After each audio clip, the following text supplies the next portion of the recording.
So the other day I showed you how to wear a CHOLI with the dupatta draped over the front. This time I'm going to show you it with the dupatta draped across the body and with the pallu hanging down and over the shoulder. This does look a little bit more like a sari, but obviously you don't have the pleats, you've got a skirt piece here instead. And it's quite a free-flowing method, quite slimming, you know, it makes you look quite slim.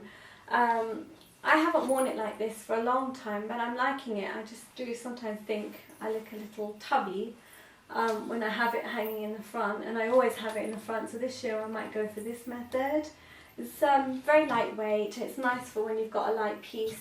The only thing I will say is when you're playing and you've got the pallu hanging here, when you're sort of turning, this does swing out, and so you're more likely to catch it on somebody, which is why I stopped wearing it initially this way.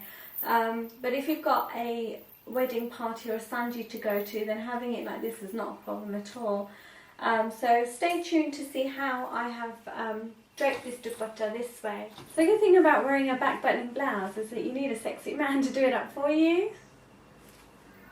So this is the dupatta. It's not as long as you usually get and really does work well with this style. It doesn't matter which end you take, just make sure that the inside is facing yourself and the shorter end falls towards your right, like that.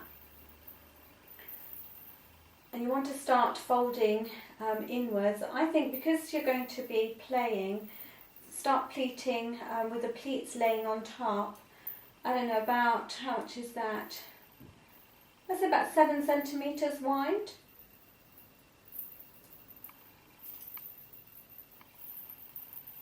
Sometimes the pleats are decided by the length of material you have. This one falls short slightly, so as I pull up, I will adjust it. And just take it to about, start adjusting it, taking it in where you feel you're going to pin it over your shoulder. So I think I'm going to probably let it hang down by about this much. So you can see more or less the whole dupatta. It doesn't matter how and where you start folding, it's the same on either side.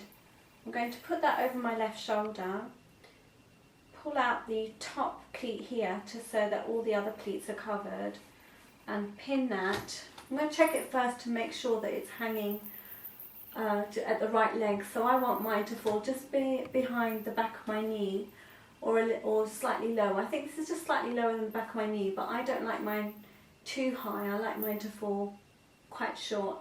And just remember when you have this style, that when you're playing Navratri and there's a lot of people, say it's a weekend and there's a lot of people playing, you're more likely to catch this with other people. So just bear that in mind if you've got a nice outfit. You don't want to ruin it. I'm going to safety pin that to my blouse and to my bra. So that's on.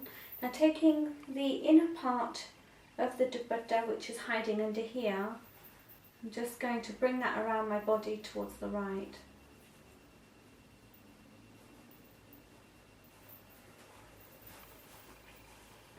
Bringing it right around my body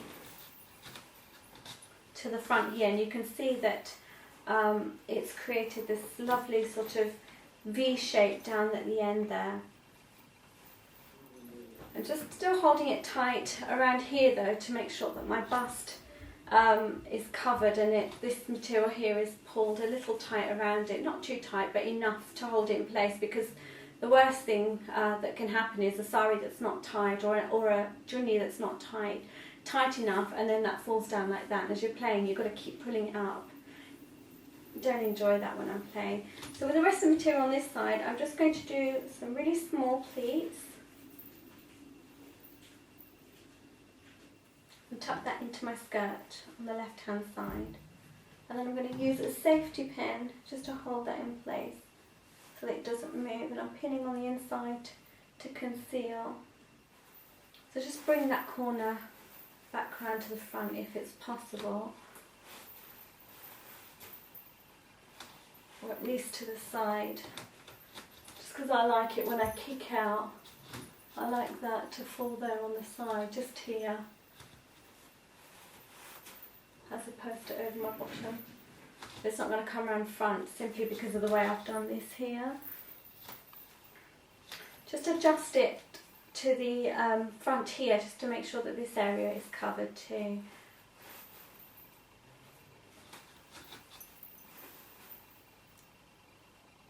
I've just put some very lightweight jewellery. I think in the last video I did teaching you to wear it with the pallu in front for Chaniya choli. I had heavy jewellery on and that was a bit more bridal looking.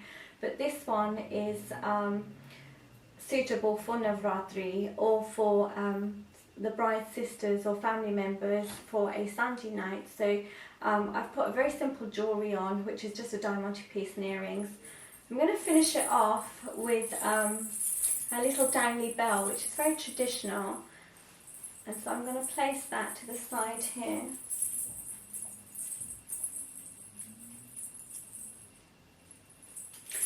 And that just gives you the little sound of bells. I've already got bells on my chunni as well, and then I've got some on my bayal, which I've got on as well. It's really nice when you're playing and you kick out. Sometimes you jump as well, so your skirt does lift up and it flares out a little bit and you get to see your ankles. So I really like having bayal on, but they're not always practical because it's not going to matter so much with this piece, but if you've got a skirt that's got a lot of ornate embroidery, then this will catch the back threads of that embroidery and really get on your nerves, and I end up taking them off. Obviously bangles. I'm going to wear some really simple ones.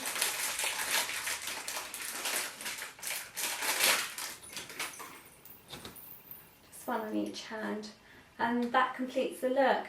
The outfit itself is really lightweight. There's absolutely no weight at all to this material. It's really free-flowing. I got this one from my cousin's shop, Vanzasons, which is in Wembley.